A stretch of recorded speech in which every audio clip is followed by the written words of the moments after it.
Hello, isang mapagpalang panahon sa ating lahat. Ito na naman po ang ating muling pagbahagi ng mga gamit, no? Kargada depensa.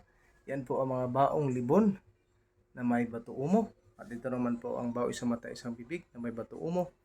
At napapansin nyo, meron pong kulay brown na necklace. Yan po ay tinatawag na bunga ng haring kahoy o kaya Shiba beads. And of course, meron po tayong babahagi din na mutya ng tubig. At yung itim po ay kapiraso po yan na liklay. At saka naging previous na po yan kasama yung mutya ng suso. Naging previous natin yan ngayon sa kanila. So ito po ay meron din po tayong tinatawag na pangpaswerte, garapang pangpaswerte na may depensa.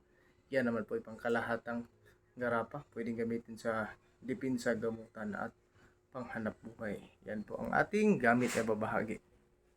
Yan po.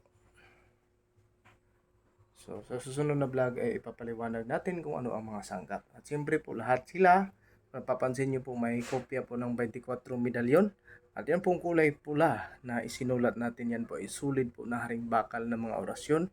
At ang likod niyan ay ang panimulang dasal. Yan po ang tinatawag na orasyon sa pagtawag ng sariling kapangyarihan. Pangalawa, armas, balutit, kalasag ng katawan.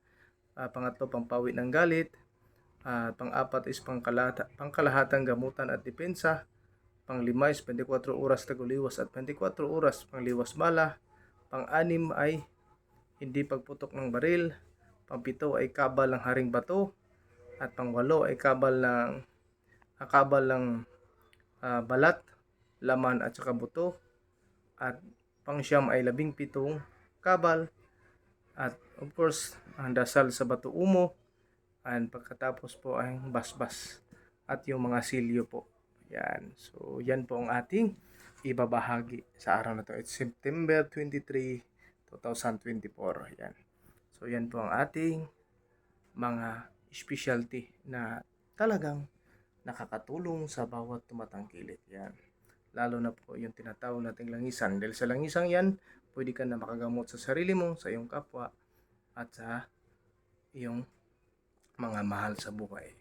Again, isang mapagpalang panahon. Ito po tagapaglingkod ninyo, karunungan ng Diyos, Ikitinit, Martial Arts. Please like and share, subscribe po sa video natin ito.